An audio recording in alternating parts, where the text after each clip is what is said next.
Hi everyone, welcome back to my top 500 games, and we are currently at number 112, which is Suikoden 5. Now I believe I got this game on my 18th birthday, which would have been in 2006, and this means that I would have gotten it on the same day that I got Suikoden 4. And I have talked briefly about Suikoden 4 in the past, and so what I will say about this game is basically like an extension of what I said about that game, because this game follows more traditional rules with the party setup. And what I mean by that is that you have 6 characters in a party at once instead of 4, and you have 3 in the front row and 3 in the back row with different ranged weapons. Although one thing that does make this game a bit different to the previous entries in the series is that you can set up your team in an array of different formations, which will allow different characters to be as offensive or defensive as you want them to be given certain situations. I shall reiterate the core idea behind this series. Each game you have 108 Stars of Destiny, that is the name given to the characters that you can recruit, and using these characters you build up your own base, and some of the characters are used to fight, some of them are used to provide resources within the base, and others don't necessarily do anything, but they are just there as a part of the things that you are to do. This does follow the natural convention of each character being able to equip runes, and different runes learn different abilities at different stages, and you have 4 different tiers of magic points that you can then use to spend in order to use these different abilities. Also, different characters can have their own unite attacks, so if you're playing as multiple characters that share a relationship with each other or something like that, then they can do a special attack together. I really did feel that this game was presented a lot better than the previous game. Although one thing that I do have to say as a downside to this game overall is that I feel that it was a bit too story heavy at the start, and this is something that I usually don't really care about, but it's something that I felt was prevalent in this game. I don't feel I got really far in this game, although I feel that I did get quite far. I certainly do feel I covered quite a significant amount of distance in this game, although I can't comment on how far from the end it was. Number 111 is Gex Deep Cover Gecko, or it's more commonly known as Gex 3 Deep Cover Gecko, or just Gex 3. It's the third Gex game. I previously talked about Gex 2, which is Enter the Gecko, and once again the UK version uses a different voice actor to the American version, although saying that, the voice actor that was used this time round is of a different style to the one that was used in Gex 2, but this kind of made me feel when I was playing this back in the day that this Gex was kind of like a different character, since his voice and personality were so different. I don't know. The way that I see it is that if we are to draw parallels, then the Gex in Gex 2 is James Bond, and the Gex in Gex 3 is more like Austin Powers. But it has the same basic gameplay mechanics that was there in Gex 2. It's still a platform game where you run around and you can bounce on your tail and you can spin attack and all that lot. You're still jumping into TVs to find different remotes. The media dimension itself, I felt, was a lot more involved this time round, in that in Gex 2 it did all feel rather generic, but this time it kind of feels like it is actually Gex's home base. You do start off with access to 2 different levels. There is the snowy level, and then there is the Sherlock Holmes style level, and then eventually you can unlock more bigger areas with their own levels in, and each level in this game is its own unique theme. There are no repeated themes across levels, and I really did feel that the hub world had a much deeper atmosphere this time round. There were still the remote controls that you had to get by completing the missions, and there were still the bonus stages that you could unlock, but I feel that this game was much more involved with the hub world because there were actually more secrets around that you could unlock and find, and I really liked that. Also, on top of everything that Gex 3D Enter the Gecko had, this game also introduced this extra collectible, which were these extra paw prints that you could find, because usually Gex's health is displayed in these paw prints, and for every 25 of these paw prints that you could find, each unit of life would, or health rather, would get this extra layer surrounding it, so you'd basically increase your max health by 1, and so that added a bit of more depth to the optional collectibles. In fact, I remember there was one of these displayed in the room that led to the Sherlock Holmes level, because in that level there's like a staircase, and if you walk up the stairs and turn back, there's sort of like this little alcove up high with one of these in, and I was never able to reach it, and I never figured out how you were meant to be able to get there. Just this game had a lot of those types of things that made me curious, and I really did feel that this game, on top of the previous one, added a lot more to it that just upped the quality.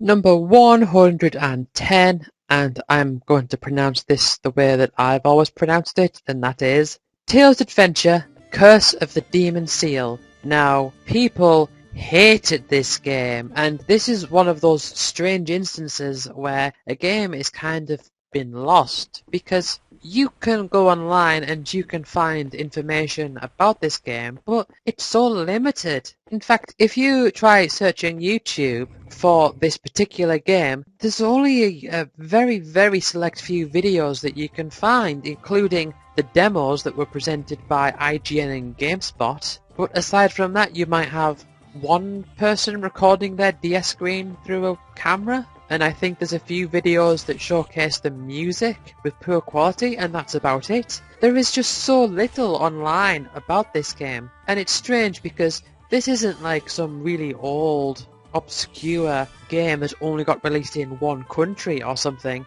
This is a DS game that, as far as I can tell, got released all over the place.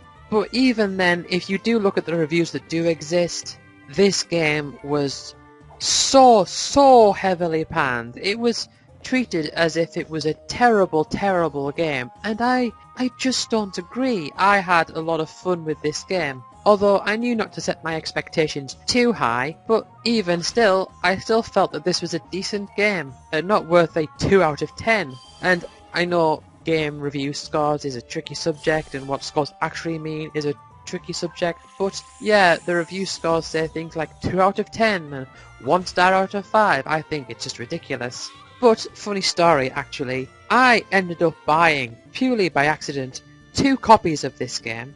I mean, I thought I bought it once, but I ended up getting 2 copies in the mail, and so I ended up selling one of those copies to my friend Bridge for a discounted price. I think I got it for like £25, and so I sold it to him for like 20. But I don't know what happened there. But you play as this main character who's called Teo, or Tao, as it's probably pronounced, but I've always said Teo. And all of the characters in your own home village get turned to stone, so you have to travel to the village of Mondamino, or is it Mondominio? Something like that. And you have to climb this tower and collect all the monsters that you can and raise them up and work your way through this tower. Now you can exit and enter this tower at any time, and you can get spells in order to allow you to teleport up the different floors of this tower. And mechanics wise, there isn't too much to say about this game because it wasn't too complicated, which may be part of the reason why it was panned so much. But it was kind of one of those games that took the DS touchscreen gimmick a bit too far, although to be honest I didn't really have a problem with it. The idea behind it is that each spell that you can learn requires you to draw in a particular pattern, and so you choose a spell to use and it will come up with this weird symbol, and within this area you have to draw in a simple shape and then it will activate the magic spell of whatever the symbol corresponds to. And generally speaking, the more powerful the spell that you want to cast, the more complicated the shape will be. And this idea of learning a bunch of shapes kind of makes me think about, you know, like fictional magicians where they have to say magic words or wave their wand in a particular way, kind of like Harry Potter or something like that. And I didn't have a problem with this. I thought it was alright. But I do have some fond memories of playing this game around 2006, 2007, around that time period. I can't give you the exact date, but it was probably sometime within the late 2000s. And there were points in this game where there were some puzzles that were pretty enjoyable to try to solve. I mean, if we're talking about RPG mechanics here, there was nothing groundbreaking, and I can't say there was anything super inherently interesting about this game, but I enjoyed it when I played it, and I enjoyed collecting the different monsters and training them up and learning the different symbols for the different magic spells. I just think that the reviews that say it was a horrible game are just taking it completely out of proportion. Even if you want to say it's not that good of a game, I still think saying it's a horrible game is taking it too far. Number 109 is Sonic the Hedgehog for the Sega Master System. This is the game that made me want to get a Master System converter, because I have talked about other Master System games, not many, but I've talked about the likes of Shinobi and Alex Kidd in Shinobi World, and I mentioned how I wanted to play a Master System game, and I eventually got a Master System converter one Christmas, and my uncle was saying, what's the point, you've already got a Mega Drive? Well, this game right here, Sonic the Hedgehog, the Master System version, is the very reason why I wanted that Master System converter. See, one day I went to Matthew's house, which was a rather rare event because he'd always come to my house, but one day I went to his house and he had a Master System and he showed me this version of Sonic the Hedgehog and I was like, yeah, I would like to play that. And this is what sparked me getting a Master System converter that Christmas. And I did get that Master System converter, and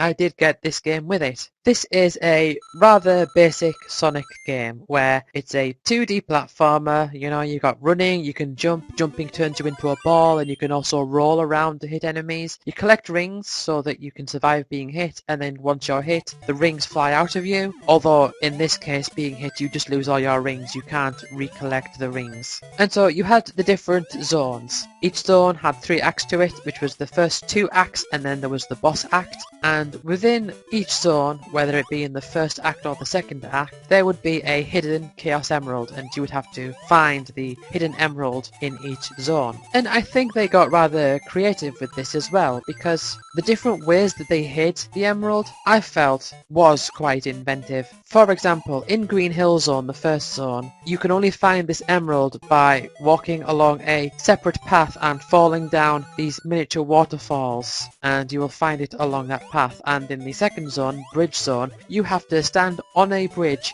and then when it collapses, jump off the collapsing bridge onto a platform lower down so that you can reach this emerald. Now, despite the emeralds being placed throughout the main levels, there were still these special stages, and you unlock those by collecting 50 rings and then passing the goal post at the end. Although saying that if you collected over 100 rings, it would loop around and be back to 0, which is a flaw of the system, I suppose. And in these special stages, you would basically have to bounce around on all these springs and all these bumpers to collect rings, and if you can, smash the continue box in order to get a continue. And there were 8 variations of these special stages, and the second set of 4 is basically the same as the first set of 4, but with extra bumpy panels on them. I remember the 4th and 8th variation of these special stages, it was all about falling downwards and managing to collect things along the way. But there was also some consistent themes within each of the worlds. For example, the third act of each zone was just the boss, and you couldn't collect any rings, so you had to defeat all of the bosses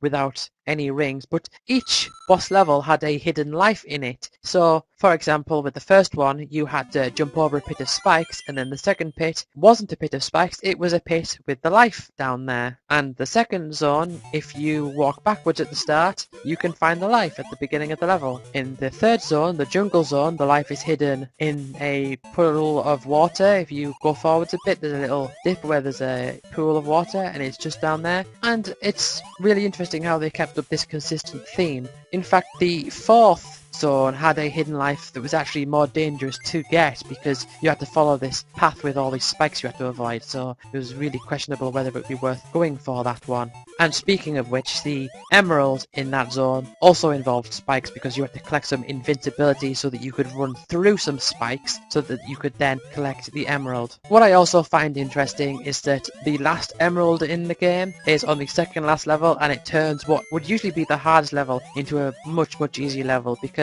it's a rather long level with lots of things shooting at you and there's no rings anywhere to be found. But if you can see the secret platforms in the sky, you can take a shortcut to the end of the level, and along that path you will see the emerald. And even if you don't take that shortcut, the emerald will be visible to you, but you won't be able to get it. And I think that this game was rather clever with the way that it handled things like that. Also, the second act of each zone tended to have its own unique quirk to it. So for example, Green Hill full zone, the first zone that is, the first act was just go forwards and complete the level, but the second act had a bit of an underground maze to it. The second world bridge, the second act of that zone, was an auto-scrolling level, and the second act of the third zone, jungle, was also interesting in its own unique way because you had to complete this level by going directly up, but the screen would never scroll down, so the further up you went, you couldn't drop even just a little bit because then you'd die. You'd always have to move up, up and up. You could never move back down. And I just generally think that this game, whilst not having anything revolutionary or not having anything really fantastic, I feel that it really had some nice level design, especially Scrap Brain Zone, where you've got all those one-way doors. I feel that it really added a nice puzzle element to it, and I really, really like that.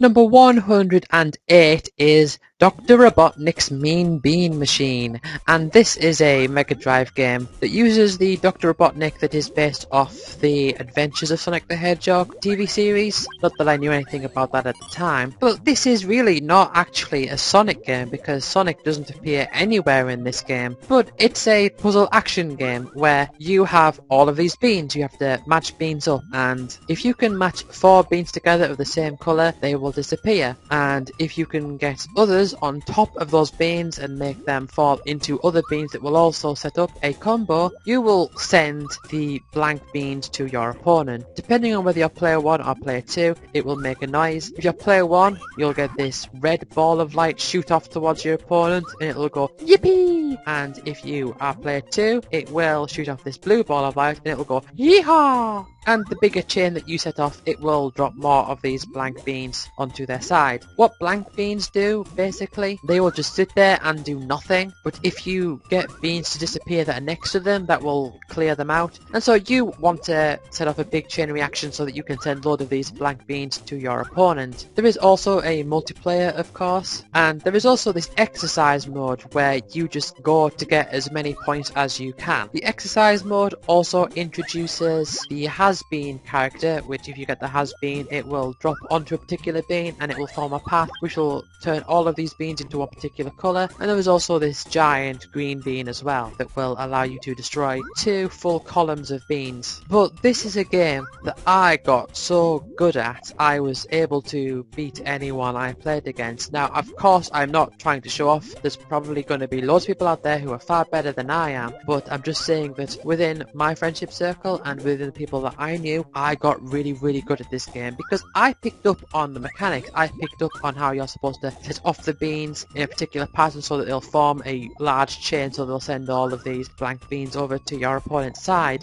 And I think this is something that other people I knew didn't really catch on to. They kind of just tried to get rid of beans. But what's also so great about this game as well is that you have to sort of find your limits. You can be setting up this giant big combo, but then you can put something in the wrong place and it's all messed up. Or if they send something your way, it just messes it all up. So you'll have to find a way around it, and you really have to think fast, and I really, really like that element of this game. The single player main feature of this game, or as it's known as scenario mode, which is strange, you have to play a series of about 13, 15 or so levels. Each one you'll come up against a different robot, which is meant to be one of Dr. Robotnik's robots, and they get harder as they go along. And also they get faster as they go along until you eventually fight off against Dr. Robotnik himself at the very end. Some of the robots you come up against have very specific patterns and I don't know why. For example, the stage 2 enemy you fight against will always start off by slamming the beans down to form 4 rows of beans, and the